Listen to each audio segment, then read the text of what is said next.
Sí, está escuchando bien, señora, está escuchando bien, señor. Así decían los locutores antes. Estás escuchando bien, por lo menos una hora más tendrás para estar con nosotros, o el momentito que puedas. Estás escuchando la segunda parte de Ping Pong del día de hoy. La estás escuchando a través de YouTube, a través de Facebook, a través de Radio Noticias 24, gran señal de noticias que se genera en Argentina y para todo el mundo. Radio Noticias 24, con número, radionoticias24.com.ar, y estamos diciéndoles que hay que caminar este planeta para festejar la vida. Compartimos la ilusión.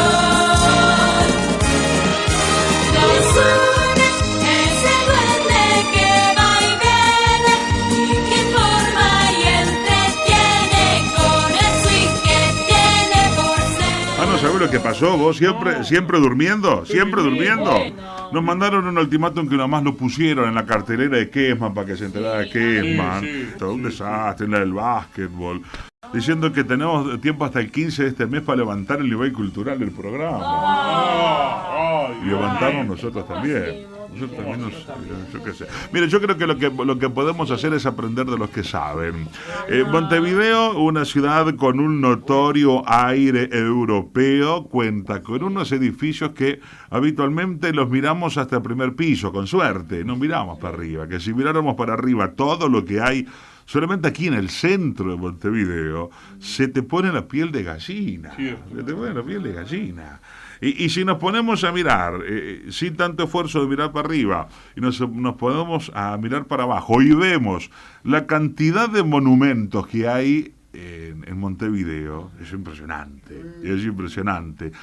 todos los días tengo que hacer un tramito caminando, pasando por la Plaza del Entrevero, y me gusta mucho en esta época, me llama la atención ver la cantidad de turistas que hay, sacando fotos por arriba y por abajo, los tipos haciendo lo posible y lo imposible para poder leer lo que está escrito en esa base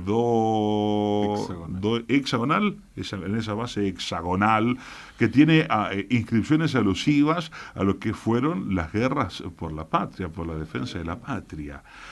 Hace algún tiempo, yo creo que serían chinos, japoneses, que me disculpen porque no supe quiénes son, hablando en esas cosas, y iban contándolo, tipo, y el otro decía, no, y contaban lo que había, y es excepcional, esa obra de don José Belloni, una obra creo que póstuma, o por lo menos se inaugura ahí donde está en 18, entre Julio Herrera y Paraguay, después que don José Belloni fallece. Él fallece en el 65 y la obra se inaugura en 1967. Pero como yo no sé nada de esto, hemos querido invitar a uno de los nietos de José Belloni. El tipo, miren lo que es la vida, es escultor. Qué raro. Tiene un aire a su abuelo, qué extraño, ¿no?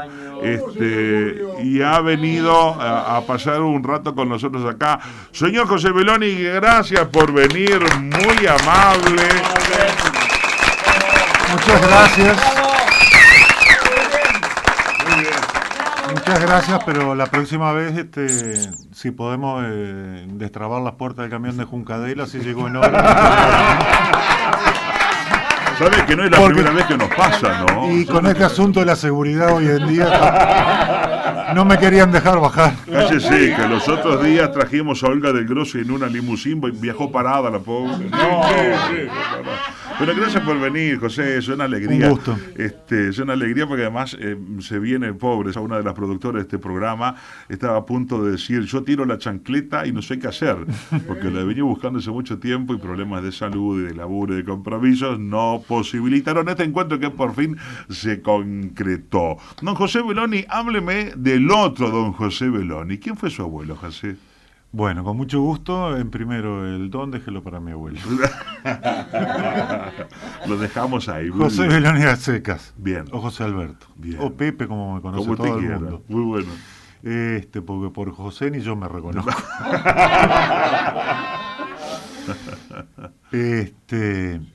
¿Quién fue mi abuelo? Bueno, Yo no estoy exento de ponerle a esto una parte subjetiva, pero de acuerdo a mis convicciones artísticas y al cariño como abuelo, creo que fue una excepcional persona, primero que nada. Y el más grande escultor que ha dado América en segundo lugar. Qué bueno. Que le había brindado. Qué bueno, qué bárbaro. Y la pregunta que nos hacemos todos es, ¿cómo hace un escultor para vivir de su escultura? Porque el tipo hizo la diligencia, habrá estado muchísimo tiempo, usted capaz que nos puede contar, se coloca en el lugar, en el emplazamiento destinado, y ahí que le dan la plata y dice, Belloni, esta es su plata, gracias, muy amable, muy gentil. Y ahí Belloni cuenta de plata y dice, la flauta, yo con esto vivo 6 meses. Bueno, vamos a empezar a hacer algo más. ¿Cómo era la historia en ese momento, José Alberto? Bueno, eso es algo que es parte inherente del oficio. Mi padre me dijo, vos si te querés dedicar a esto, mirá que te vas a morir de hambre. Como yo era medio porfiado, igual que mi abuelo, no me pudieron convencer. No, en todas partes del mundo vivir del arte es muy difícil. Hay toda una parte, yo siempre diferencio arte del comercio del arte. Uh-huh. Entonces, hay artistas valiosísimos que no valen nada en el mercado y hay artistas que no, digo, como decía mi abuelo, yo soy escultor, no, artista no sé si soy, eso lo tienen que decir los demás. Uh-huh. Hay escultores, pintores tremendamente mediocres, muy cotizados. Que venden mucho. Claro. Que venden mucho. Por eso hay lo que se llama el mercado de arte. El que creó es el que recibe la parte ínfima. Sí. Así es. Así es. El que pone su cabeza, su talento, sus manos, su estudio, su preparación. La beca Francia, Alemania, ese recibe, si la obra la cotizan en 100, él recibirá 10, uh-huh. 15, con suerte. Sí, claro, le pasa mucho a los pintores. Hay un caso clarísimo que es el de Arsádom, que Arsádom murió, dejó una cantidad de cuadros que no valían nada. En el momento. Y seguro, y hoy, decir, con suerte los nietos o los bisnietos disfrutan de, de lo del abuelo. De lo que crearon sus mayores, ¿no? Pero no fue fácil para mi abuelo, no fue fácil para mi padre, y no lo es para mí tampoco. Uh-huh. ¿De qué vivía José Belloni? ¿Trabajaba en esto? ¿Y de dónde venían los mayores ingresos o lo que le permitía a don José y a su esposa vivir, José Alberto? Bien, usted hacía referencia a las escrituras que hay en el basamento del entrevero, que después si quiere le hago la historia de por qué están esas escrituras ahí. ¿Cómo no? Es una anécdota jugosa. ¿Cómo no? Era una docente, Mercedes García de San Martín, hija de una maestra vareliana, una mujer muy preparada, bueno, que obviamente ejercía su profesión. Y mi abuelo tuvo la suerte, digo, fue un poco difícil tal vez los primeros 2 años, porque él vino un poco a... Hoy todo el mundo lo ve como un artista clásico, pero sin embargo, como lo permanente es el cambio. En ese momento él fue bastante revolucionario en sus temas y él tenía un modo muy particular de esculpir y bueno, tuvo que vencer primero la crítica y era de los que cuanto más lo criticaban, más de eso hacía. Porque la pacata sociedad de Montevideo de esa época, la primera exposición que él hizo una exposición de desnudos femeninos. ¿Para qué? Y estaban todos tapándose con el abanico. el degenerado Y se imaginan las viejas diciendo, ah, pero Belloni se ha vuelto loco. Claro, imagina. Todas las esculturas, ningún viso, ninguna en agua. Qué bueno, pero qué bárbaro. Y después, bueno, cuando se le encarga, ya ahí nos vamos al 20 y pico, él ingresa al Círculo de Bellas Artes, del cual era director Carlos María Herrera. Uh-huh. Y casi inmediatamente fallece Carlos María Herrera, muy jovencito. ¿Y le encargan esa obra que está en el Prado? Y le encargan Carlos? esa obra que está en el Prado, Bien. mármol, que está hoy en día prácticamente perdida, totalmente destruida. Si ustedes la miran de cerca va a ver que... No se puede leer el nombre, no, está bueno, todo de eso sucio. ni hablar. Está toda picada tiran al blanco con chumbo. Sí. Y yo me tomé el trabajo de ponerme a fijar la dirección, porque hay algunos que son más que chumbos. Sí. Y justo esquinado hay una garita... ¿De vigilancia? Sí, de donde está... La policía, Radio Radio Patrulla. Y no me digas que No sé si los muchachos aburridos de noche... No. pero la dirección de donde vienen es esa. Qué barbaridad. Obviamente uno no puede afirmar ni culpar a nadie, digo, pero bueno, la cultura está perdida prácticamente. Sí. Y después vienen todos los festejos del centenario de la República en 1930, donde hicieron un montón de cosas. Se hicieron, mi abuelo hizo obras para el Salón de los Pasos Perdidos en el Palacio Legislativo. Hizo los 2 tímpanos laterales del frente que todavía están sin ponerse. Uh-huh. Digo, los ganó por concurso todos. ¿No? Perdón. Los tímpanos del año 30 están sin ponerse en el Palacio Legislativo. No, lo más triste es que desaparecieron. No me digas. No. Sí. ¿Qué son los tímpanos? Son 2... en la fachada hay lo que se llama un frontón en arquitectura. Es decir, el triángulo superior del palacio está subdividido en 3 triángulos. Hay un triángulo mayor y 2 triángulos menores. Esos serían los tímpanos laterales y el tímpano central. Esos son los que Los 2 laterales nunca se colocaron. La carreta era para ser inaugurada también en ese evento del año 30, pero bueno, las dilaciones de siempre, la burocracia... Se inauguró en el año 34. Pero perdón, ¿su abuelo Belloni tenía ya la carreta pronta, lista en el año 30? ¿O le fueron dando...? No, él por el 20 y algo, la historia de la carreta es fascinante. ¿Se anima a cantarla? Sí, si la puedo resumir. Lo que pueda, con mucho gusto. Mientras le apuramos un café, ¿quiere un cafecito? Bueno, cómo no. Un cafecito, muy bien. Alguien que se anime. Bueno, muy bien. Cuente la carretera.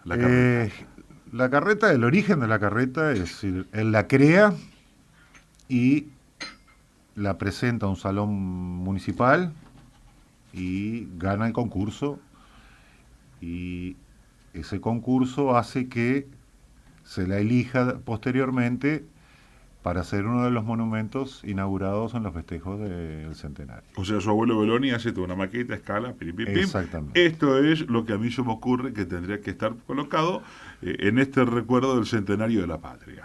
No. Él la hace por un sentimiento propio de artista, que son las obras que a los artistas mejor nos representan. Uh-huh. Cuando la obra tiene que salir de adentro y no por encargue. Bien.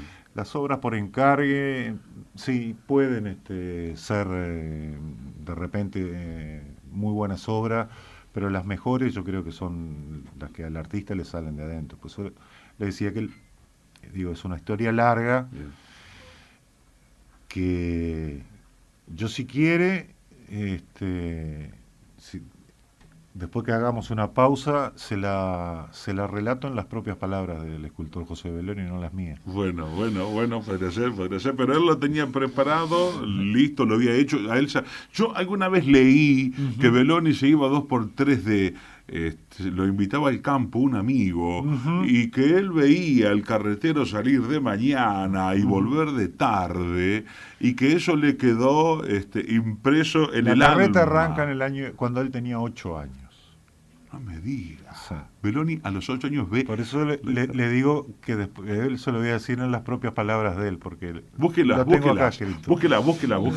Estamos hablando con José Alberto Beloni, nieto del escultor José Beloni, hijo del escultor Estelio Beloni, que está acá con mucha generosidad de tiempo contándonos la cantidad de cosas que ha hecho su abuelo.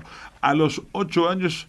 Beloni ya había visto una carreta que lo había impresionado, pasándose en días de campo, en momentos en que lo podía hacer, veía una carreta salir, veía esa misma carreta volver, y eso le sirvió de inspiración. Genial. Y como nos han contado también aquí en este programa, todas las propuestas que salían desde la iniciativa del Estado, ¿cuántos podrían demorar? 10, 15 años. El puente de Santa Lucía, ¿se acuerdan que lo empezaron a preparar en el 1909 y lo inauguraron en el 25? El Palacio Legislativo, que lo iban a inaugurar en el 2, que lo inauguraron en el 25 también. Bueno, ¿usted se anima a contarlo, José Alberto? Se lo leo. Léame lo que puso su abuelo José Beloni. Bien, esto es parte de la conferencia del 25 en el Paraninfo de la Universidad. El simbolismo en las obras de Beloni está siempre presente y repitiendo la frase bíblica diremos: el que tenga ojos para ver que vea, y para el que no haya conseguido desentrañar del todo este fuertísimo mensaje de Beloni, escuchemos en sus propias palabras su interpretación. Bien. Esto iba por mi parte. Bien. Y ahora viene lo de su abuelo. Y ahora viene lo de mi abuelo. Hubiera querido encontrar un material de nuestra tierra para fundirla, para que fuera más nuestra. El destino quiso que se hiciera en Florencia, ciudad del arte, donde fue expuesta en el año 1930. En el primer pedazo de la base, ya en cera pronta para fundirse, hice algunas hojas de trébol. Sobre el piso, esparciendo margaritas, sentí entonces el canto de la calandria en el otoño de nuestras cuchillas. Pensé decorarla toda con motivos de nuestra fauna y flora. No fue posible. El urgir del tiempo me hizo olvidar muchos sueños y no pocas realidades. ¿Observasteis alguna vez los ojos del buey? La tristeza que brota de ellos. Mirándolos comprenderéis mi amor hacia él, mi inmensa piedad, el dolor producido por su esclavitud y por su torturante trabajo. El yugo que une en una sola cosa testuz, pértigo y carreta, todo repercutiendo sobre la cabeza del torturado animal, y además la torturante picana. Recuerdo largas horas de mi niñez observando el rumiar del buey acostado a mi lado. Absorto me tenía la lejanía entrevista en sus ojos. Su congoja eterna me acompañó toda la vida y aún perdura en mí. ¿Por cuál misterioso destino debería ser yo el elegido al evocar al humilde animal y al arrogante boyero después de 32 años de amistad con Pensamiento, el buey amigo de la Quinta de la Paz? ¡Qué bárbaro! Este tiene que haber recorrido senderos escondidos en mi alma hasta reencontrarlo nuevamente, resucitándolo en el callado y misterioso carretero de Sarandí del G, que alumbró la iniciación en guía de estudio de la carreta. Os diré que al llenar el espacio el grupo lo conquistó, se discutió mucho, pero también se amigó con el pueblo. El mérito proviene de sus propios recuerdos, de lo que les decía del pasado, y hubo quien lloró recordando haber ganado su primer sustento con ella. Así se hizo la carreta, que no es una de tantas que cruzaron nuestros campos. Es mi carreta, pues así la quise y así la realicé. Poco puedo agregar a las palabras, ahora vuelvo a hablar yo, del gran maestro. Me es tremendamente significativo que el buey que inspirara la carreta se llamara Pensamiento. Queda claro que para Beloni el simbolismo de su monumento es un grito contra la opresión del hombre por el hombre, oprimido y torturado en los bueyes y opresor en el arrogante boyero. ¡Qué bárbaro! ¡Qué genial! ¡Qué genial! ¡Qué genial! ¡Qué bárbaro! Qué profundidad tenían las obras de él, ¿no? Totalmente. O sea, es que yo, por ahí en otro lado, digo, detrás de una gran obra siempre hay, digo, un gran pensador, es algo más que tener manualidad. Esa es la diferencia. ¿cómo surge la diligencia, señor Belloni? La diligencia también es una creación, es decir, no fue una obra hecha por encargo. Posiblemente, bueno, por conocimiento, relatos familiares, ya vimos que el simbolismo de él es muy sutil.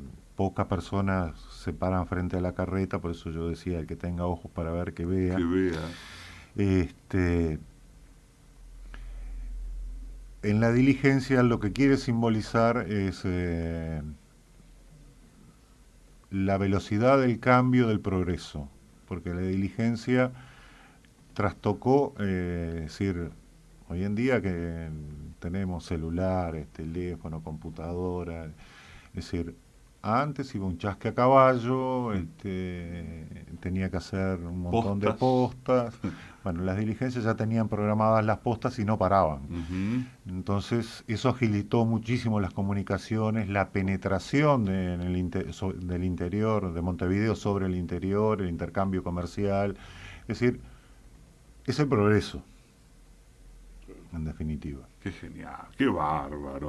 A ver, pequeña, estoy diciendo un disparate y una falta de respeto para José Belloni, pero obras más pequeñas, a ver, no de tanto porte. El Guillermo Tell, ¿por qué? Por la ascendencia suiza, ¿no? Claro. ¿El Rodó fue pedido en el año 17 por la muerte de Rodó? No. Se llamó concurso por el monumento a Rodó. Ajá.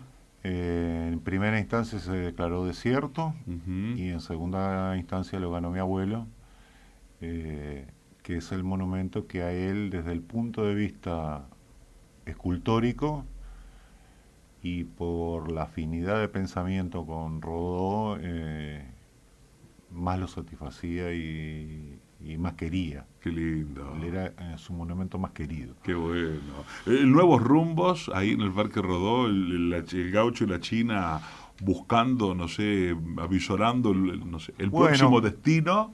Forma parte de todo esto que yo ensamblé para la conferencia esta, que el tema era los derechos humanos y la estatuaria en el Uruguay, en la cual no solo me refiero a Belloni, sino a otros importantes artistas uruguayos y extranjeros que están presentes en la estatuaria monumental de Montevideo.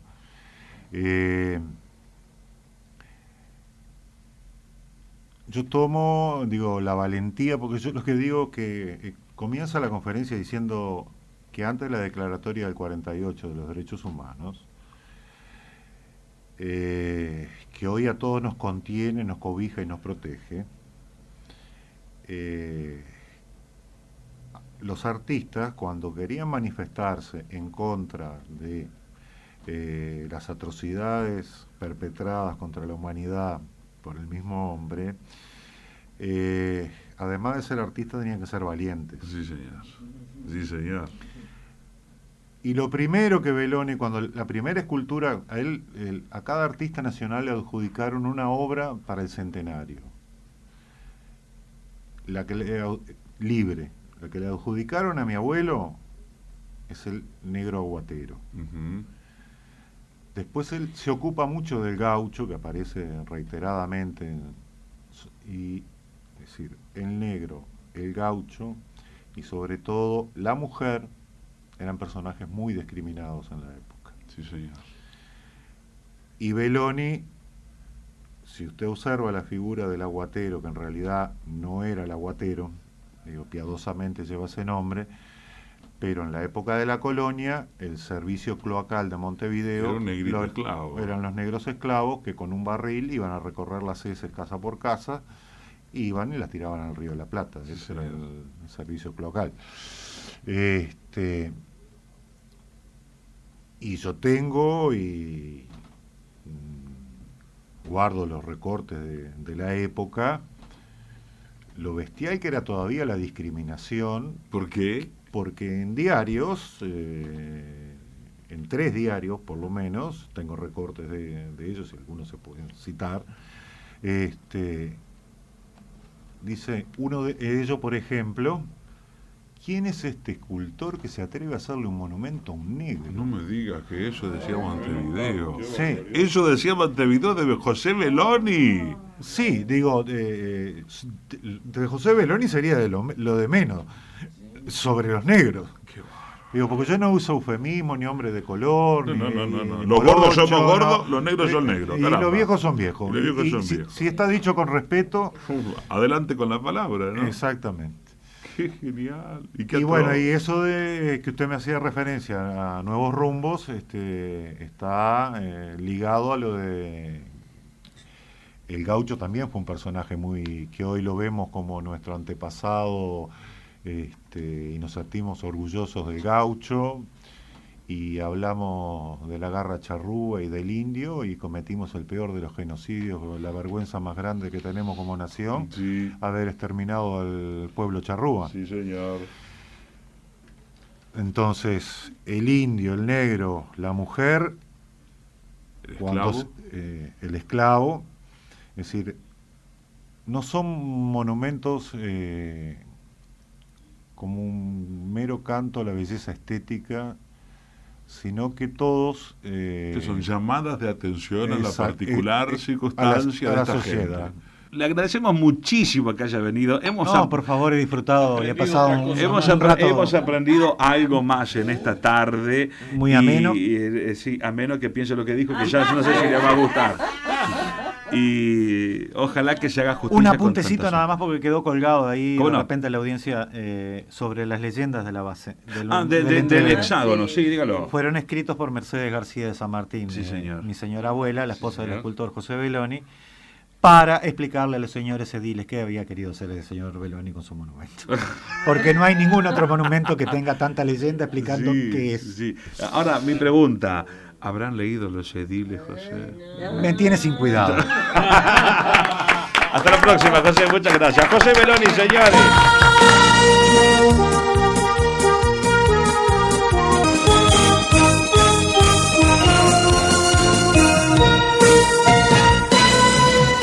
Sí, está escuchando bien, señora, está escuchando bien, señor. Así decían los locutores antes. Estás escuchando bien, por lo menos una hora más tendrás para estar con nosotros, o el momentito que puedas. Estás escuchando la segunda parte de Ping Pong del día de hoy. La estás escuchando a través de YouTube, a través de Facebook, a través de Radio Noticias 24, gran señal de noticias que se genera en Argentina y para todo el mundo. Radio Noticias 24, con número, radionoticias24.com.ar, y estamos diciéndoles que hay que caminar este planeta para festejar la vida. Compartimos la ilusión. Nos une ese duende que va y viene y que informa y entretiene con el swing que tiene por Mucha gente cree, convencida, que todos los animales tienen inteligencia y que el animal te puede responder por su inteligencia, equiparando a un animalito, que puede ser un perrito, un gatito, un chingolito, una lombricita, y así, con la inteligencia que pueda llegar a tener un ser humano. Son inteligencias de diferente índole, de diferente especie.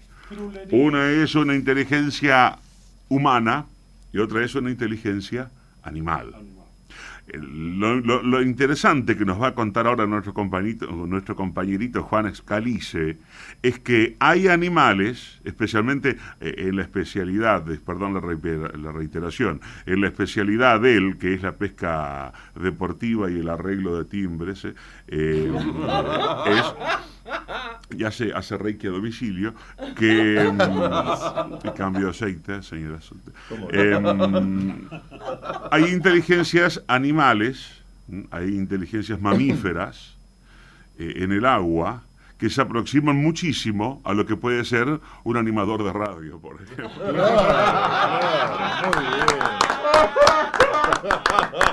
Señoras y señores, hacía mucho tiempo que no lo teníamos por aquí. Y ahora que está por acá, le preguntamos dónde estuvo. Y es mejor hubiera sido no preguntarle y decirle bienvenido. ¡Juan Escalice!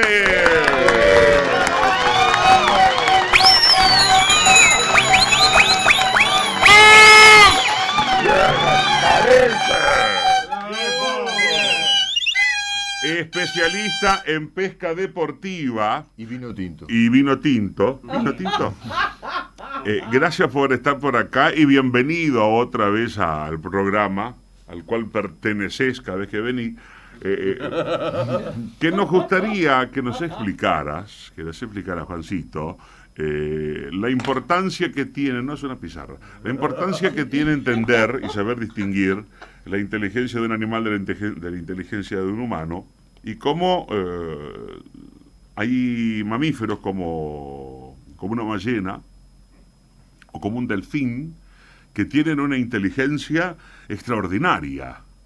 ¿Por dónde empezamos este tema? Bueno, aclarando lo que tú acabas de decir con respecto a los mamíferos. Los mamíferos son los que más se acercan de parecido al cerebro humano. Uh-huh. Entre ellos, por ejemplo, se dicen la ciencia que uno desciende del mono. En realidad no es del mono cualquier mono. Ajá. Descendemos del chimpancé. Ajá. Uno ve un chimpancé y lo ve más chico que una persona. Sí. Sin embargo, tiene 3 veces más fuerza que una persona. Claro, no se olviden de que ellos viven moviéndose de árbol en árbol, de rama en rama, con los brazos y con las piernas. O sea, soportan desde que nacen todo el peso de su cuerpo y a veces el de otro chimpancé, con sus brazos y con sus piernas. Y el parecido que tenemos es ellos, por ejemplo, aclarándolo hacia nosotros, es de un 98% en los cromosomas. Ajá. Y en cuanto al ADN con respecto al ser humano. Esa fue la primera vez, o sea, que inclusive Darwin, que la teoría de él es que descendemos de los monos, del chimpancé exactamente, este científico vio desde luego todo este parecido que había con las personas. Por supuesto que no tenía aquella parte tecnológica como hay hoy, ni se hablaba de ADN, ni se sabía lo que era el ADN en aquella época. Él, por deducción, por estudioso, por contemplativo, en aquella época se le llamaba contemplativo al que contemplaba, al que observaba en profundidad, ¿verdad? Exactamente, contemplativo era eso. Ahora, después con los años entran a descubrir que dentro de los mamíferos acuáticos, como vos decís, el delfín fue uno o es uno de los animales que también se le asemeja muchísimo el cerebro al ser humano. Hoy por hoy hay científicos que le dan más importancia al delfín que al chimpancé. ¿Ah, sí? Sí. Inclusive se habla mucho de la orca como ballena asesina. Pobre orca, no es una ballena asesina. Se le llama ballena asesina porque ella, lo que ella come son las focas, y cuando uno está en el agua, lo más parecido, inclusive cuando se está surfeando también, por eso a veces ataca al hombre. Normalmente ataca a las focas realmente y come focas, pero la orca, que no era el tema que quería hablar de ella, no es una ballena, es más una prima hermana del delfín que de la ballena. Uh-huh. Y tiene mucha inteligencia también la orca. La orca no está muy estudiada todavía, sí el delfín. Cuando descubren esto del delfín, como ha sucedido en muchísimas cosas, y lo vamos a repetir en este y en otros programas, es por el tema de las guerras, ¿no? En las guerras se descubren muchísimas cosas porque están en búsqueda de muchísimas cosas, de ver que puede servir una cosa para otra. Una de ellas es que utilizaron los estadounidenses al delfín, inclusive así como en la tierra utilizaban a los perros para salvar vidas con los soldados que le llevaban medicamentos, le llevaban armas o municiones, los delfines lo que hacían también era descubrir donde había minas, esas minas que se plantaban a media agua. Señorita, se dice, Juan. No. Minas explosivas. Acá Ay. la Simone cuando era Sí, acá joven. a la vuelta hay muchas, pero se activan después de las De las 12 de de la las noche. 24 horas.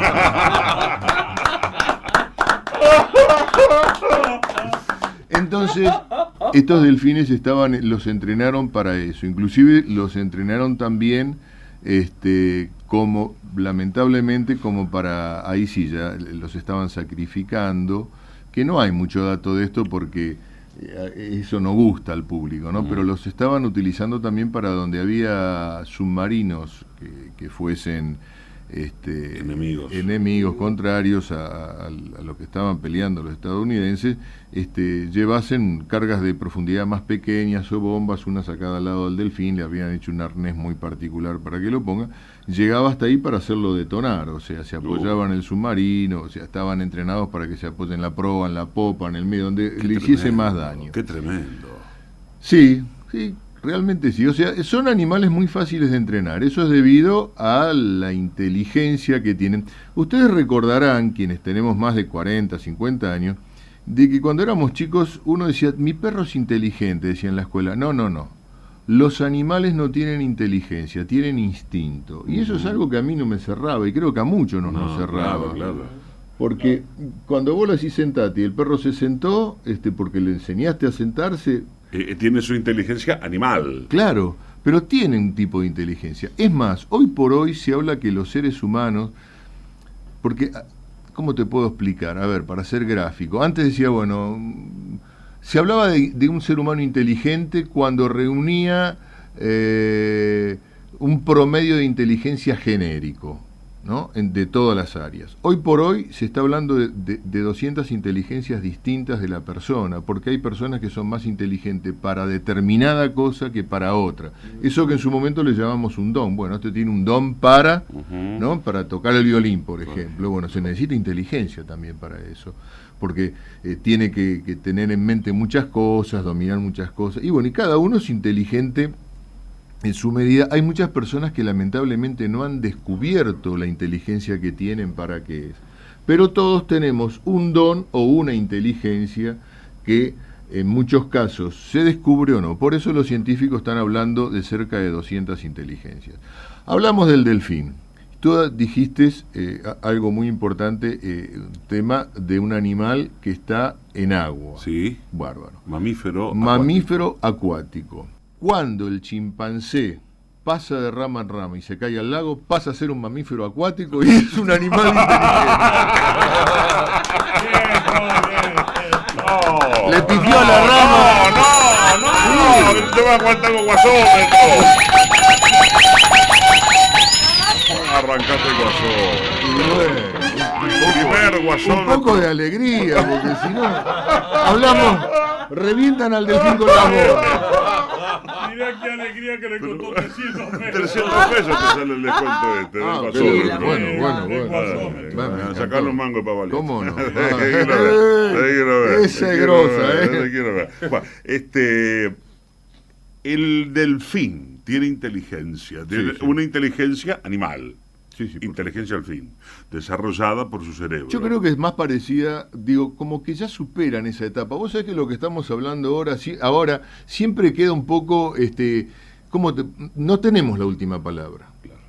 Porque si yo te digo ahora sí, tenés razón en esto, en este momento tal vez sí, pero como esto sigue, los conocimientos y el estudio sigue cada vez más, inclusive han hecho experimentos para hacer hablar a chimpancé y a delfines para darse a entender qué es lo que quieren decir, ¿viste? Ah, no me digas. Sí, se ha hecho mucho de eso. Eso está muy todavía se puede decir, en pañales, a pesar de que hace por lo menos 10, 15 años que se están entrenando y que se está practicando, porque ellos tienen también sus señas, su forma de comunicarse, de expresarse, y están tratando de darle a cada expresión de ellos una letra o una palabra. Que se está tratando de encontrar un común denominador para que pueda llegar a haber una comunicación un poco más directa. O sea, yo creo que el delfín a nosotros nos entiende algo y nosotros le entendemos algo al delfín, pero quienes tenemos que dar el paso de la mayor comunicación somos nosotros los seres humanos hacia el animal. Yo creo que todo animal tiene una forma de comunicarse y esa es una forma de hablar, digo. Unos que se comunican por señas, por hechos, pero en general casi todos tienen o chillidos o gritos o de, qué sé yo. De esa forma, ese es su lenguaje y ese lenguaje es el que se está tratando de estudiar para comunicarse mejor con ellos. Hay un mensaje que dice: nosotros descendemos de Adán y Eva, Dios nos creó, no de monos, dice Nelly del Cerrito. Mira, Nelly, esto que vos estás diciendo, sí, efectivamente, pero también vos recordá que hay una interpretación que hace el magisterio de la Iglesia católica, ¿verdad? Que te dice: Dios creó al hombre y a la mujer, el hombre de barro y agua, cosa que no somos, sí terminaremos hechos ceniza, pero no somos ni barro ni agua, y hay muchas imágenes que se utilizan dentro de algunos libros de la Biblia, como es ese de Génesis, donde la Iglesia dice: sí, mira, capaz que el más parecido a Adán y Eva era más parecido a un chimpancé que a un hombre, pero efectivamente no se puede negar, y dentro del periodo en que estuvo Juan Pablo II se reivindicó lo que dijo Darwin en muchísimos aspectos. Se pidieron disculpas en algunos casos diciendo nos habíamos equivocado, esto no era así, y se acepta que hay una evolución. Hay una evolución muy normal. Sí. ¿Puedo acotar algo? ¿Cómo no?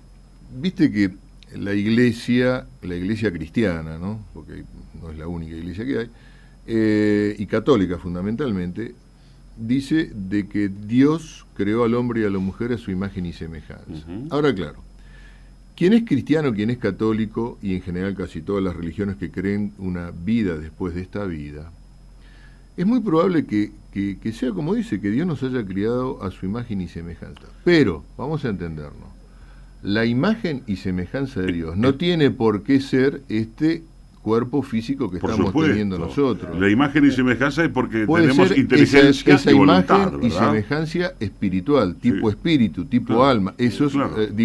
Es algo que uno a veces lo toma muy literal al tema, Sí. y la Iglesia lo tomó literalmente durante mucho tiempo. Y después, sin embargo, hoy por hoy se han abierto y le han encontrado esta explicación que acabo de decir, porque si después de esta vida hay otra vida y lo creemos, y ahí sí vamos a ver nuestra imagen y semejanza de repente con respecto a lo que es el Supremo, porque si fuésemos imagen y semejanza a Dios como somos exactamente ahora, no tendríamos por qué morir. Claro. Y Dios sería mirándome a mí, sería una porquería. Obviamente, ¿no? Sería... Volvamos al tema de los delfines. Más injusto. Es injusto porque... No, pero está bien lo que la señora ha dicho, porque es bueno que ella tenga también su participación, que lo ha hecho, claro y que su sí. parecer. Muy bien. ¿Cuánto tiempo, vos que estás en contacto habitualmente con gente de entrenadores de animales o de acuarios o lo que fuere, cuánto tiempo se demora en entrenar a un delfín para que el delfín aprenda una rutina que después será la que se ve en San Clemente del Tuyú, en el mundo marino, y etcétera, etcétera? Esas rutinas son un poco más difíciles, y desgraciadamente el animal se estresa mucho con ese tipo de rutina. Pero depende también de la capacidad y del intelecto del animal.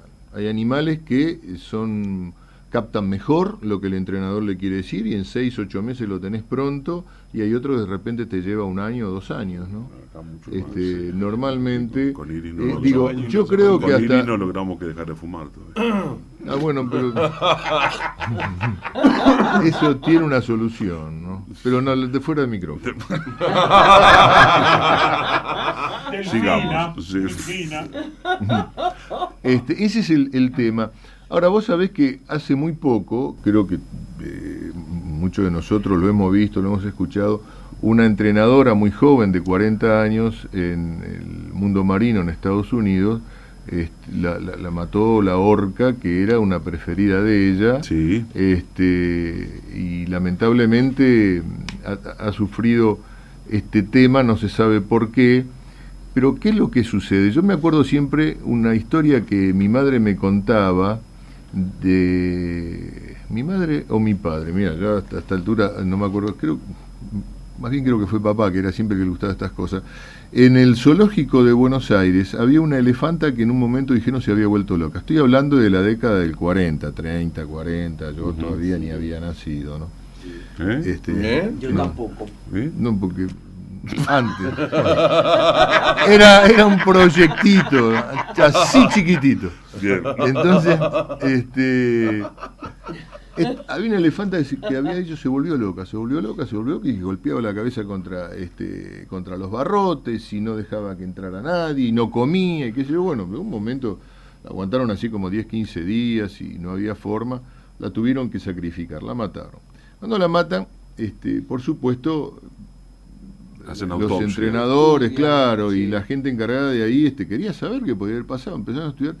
Esta elefanta, el problema que tenía es que sufría en una de sus muelas de una carie muy importante que No la había me inflamado. digas. Claro, la volvió loca, pobre animal. A nosotros, tener algo, el dolor de oído, dolor de muelas es Te tremendo, te porque está desespera, cerca, está en el cerebro, Te digo, desespera. entonces no puede hablar, no puede respirar, no puedes dormir, te molesta todas las posiciones, está en la cabeza, está en la parte... Está muy en todo el importante. cuerpo, Sí, pareciera, claro. ¿no? Sí, por supuesto. O sea, te descoloca totalmente. Y siempre digo que los animales, de repente, están sufriendo algún tipo de dolor físico o mental o lo que fuere, y no quieren trabajar en ese momento. No toma en cuenta eso. Eso lo decís a causa de esta entrenadora que A murió. causa de esta entrenadora que murió, no era el primer accidente que causaba esta orca, ¿no?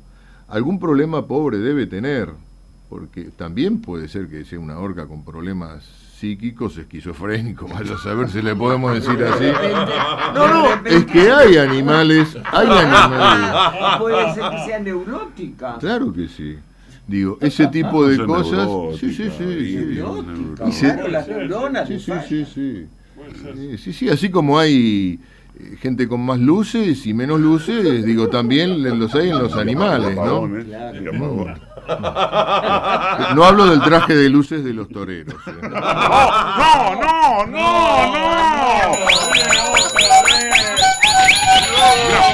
Mirá. No hay problema, muchachos, yo banco cualquier cosa. 600 mangos. No hay problema. 600 mangos. Y hasta las 6 lucas no paramos.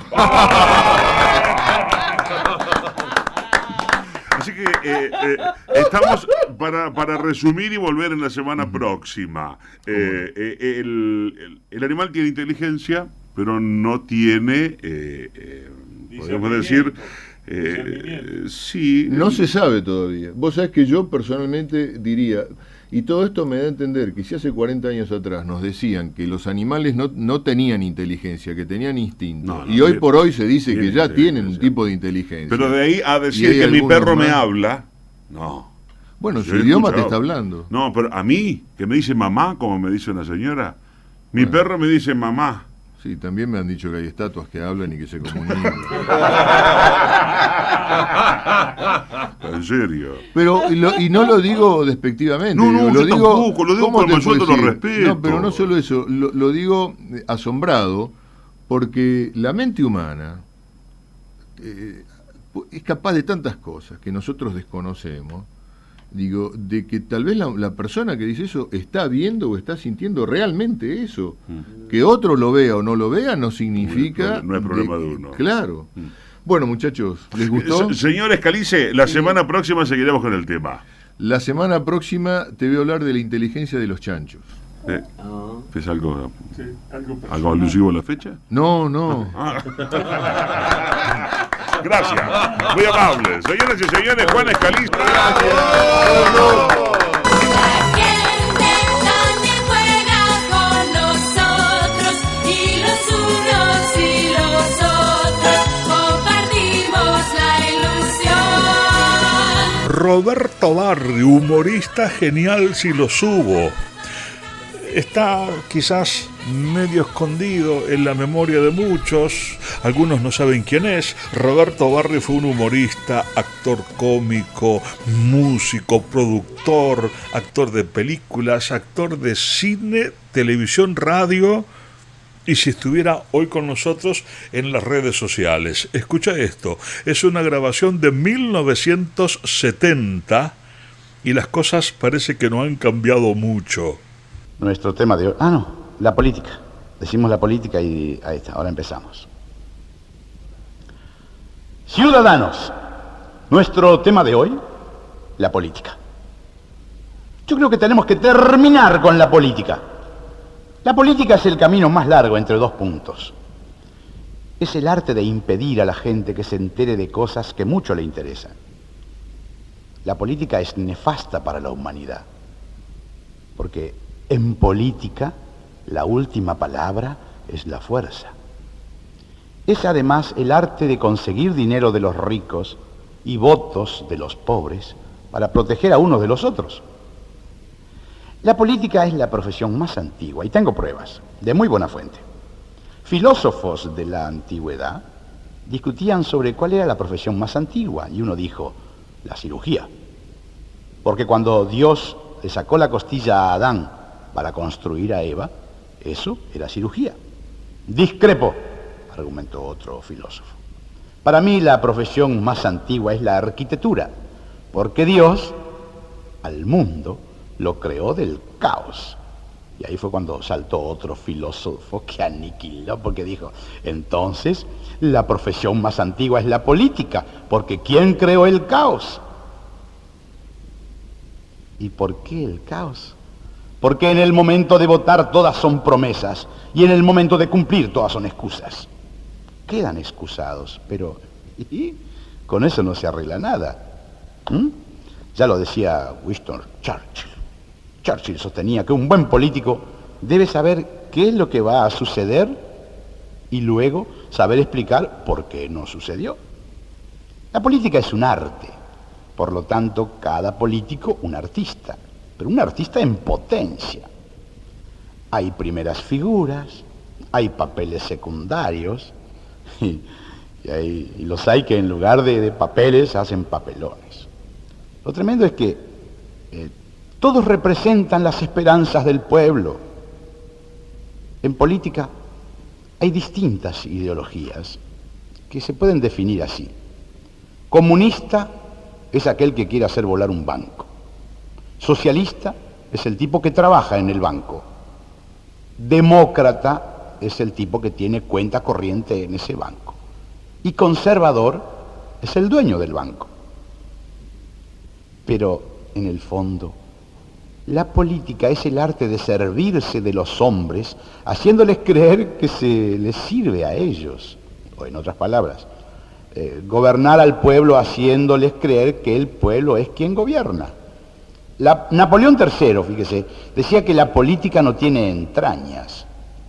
Yo discrepo porque a las entrañas se le saca un jugo riquísimo y valioso.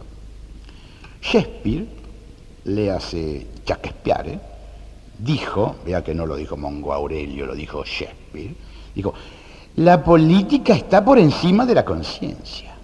Y Bacon, otro colega también, dijo, es difícil y arduo ser un hombre político y al mismo tiempo un hombre verdaderamente moral. ¿Qué me dicen? Quirós fue más a fondo en el tema. Un día que le negaron un préstamo en el banco, filosofó. Los políticos son una especie de muñecos que obedecen los movimientos que imprimen sus cordeles los banqueros. ¡Ja! Chupate esa mandarina. Bonaparte aquel que vivió con una mano atrás y otra adelante, petizo que sostenía que la estatura se mide del mentón para arriba, expuso: en política, un absurdo no es obstáculo. Y un vecino mío decía: mi hijo será político. Es tan falso. Claro que hay de todo tipo de político. Yo pienso, qué gran político hubiera sido Judas. Porque en los políticos están los que piensan y actúan, los que piensan sin actuar, los que actúan sin pensar y los que ni piensan ni actúan. Cuanto más inteligente es un político, menos pertenece a su partido. Hay políticos tan impacientes que quieren llegar antes que el avión se ponga en marcha. Son los que quieren ir adelante en las subidas y último en las bajadas. Por eso, tenemos que terminar con los políticos. Aunque, yo qué sé yo, mirando bien, los políticos son un mal necesario.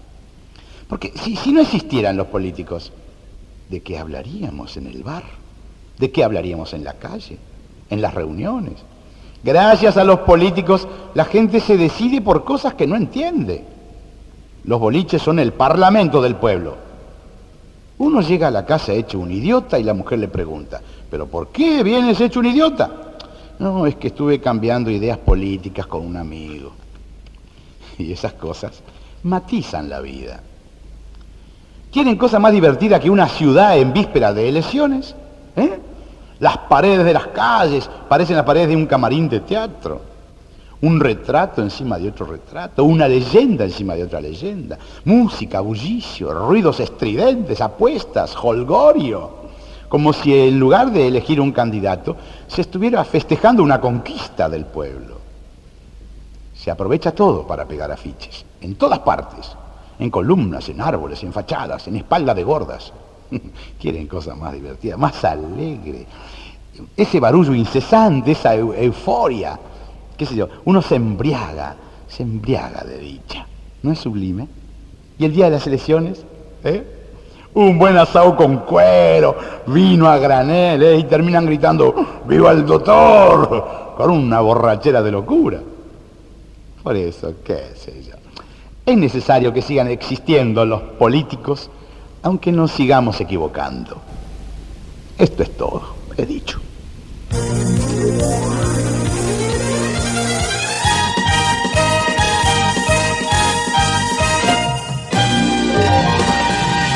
El mundo donde usted y yo vivimos tiene el rítmico latido de un partido de ping-pong. Nos tenemos que ir con la invitación de que nos encontremos mañana a través de YouTube. Nos estás escuchando por ahí, a través de Facebook, nos estás escuchando por ahí, radionoticias24.com.ar. Ojalá que te hayas divertido y que nos podamos encontrar otra vez en las redes, haciendo mucho ruido para festejar la vida. La ilusión.